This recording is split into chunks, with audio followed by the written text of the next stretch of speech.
তোমাদের জন্য একটা লোভনীয় রেসিপি নিয়ে চলে এসেছি, যার নাম হলো পনির মহারানি। পনির মহারানি কীভাবে বানাবে? ফার্স্টেই একটা পেস্ট তৈরি করে নেবে কাজু, চালমগজ, নারকোল, কাঁচা লঙ্কা আর টমেটো দিয়ে। সেটাকে একটা কড়াইতে তেল বসিয়ে তার মধ্যে একটু লবণ দিয়ে ভালো করে নেড়ে চেড়ে ঠান্ডা করে মিক্সিং গ্রাইন্ডারে ওটাকে ভালো করে ফাইন পেস্ট একটা তৈরি করে নেবে। তারপরে তোমার পনিরগুলোকে নিজের শেপ অনুযায়ী কেটে নেবে। আমি ট্রায়াঙ্গুলার শেপে কেটেছিলাম, দেখতে খুবই ভালো লাগে। তারপর নুন আর গোলমরিচ দিয়ে কিছুক্ষণের জন্য মাখিয়ে রেখে দিয়েছিলাম। তারপরে সেম কড়াইতে আর একটু তেল দিয়ে তার মধ্যে হলুদ আর শুকনো লঙ্কার গুঁড়ো দিয়ে ভালো করে নেড়ে আমি সেই পেস্টটাকে দিয়ে দিয়েছিলাম।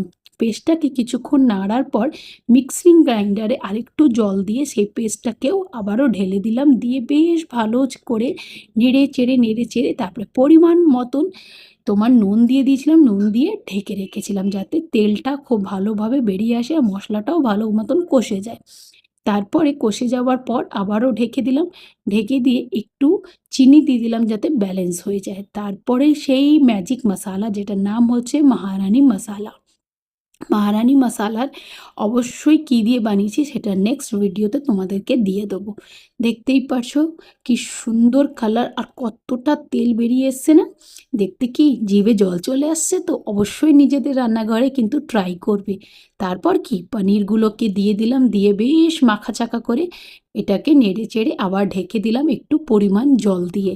তো তোমরা জানিও তোমাদের কেমন লাগলো পনির মহারানিটা। আমার তো খুবই লোভনীয় লেগেছিল, তাই জন্যই তো তোমাদের সাথে শেয়ার করলাম। অবশ্যই নিজেদের রান্নাঘরে একদিন ট্রাই করো আর আমাকে ট্যাগ করো। অতি অবশ্যই আমি নিজের স্টোরিতে তোমাদের রেসিপিগুলো লাগিয়ে দেবো। দেখা হবে অন্য কোনো ভিডিওতে। টাটা।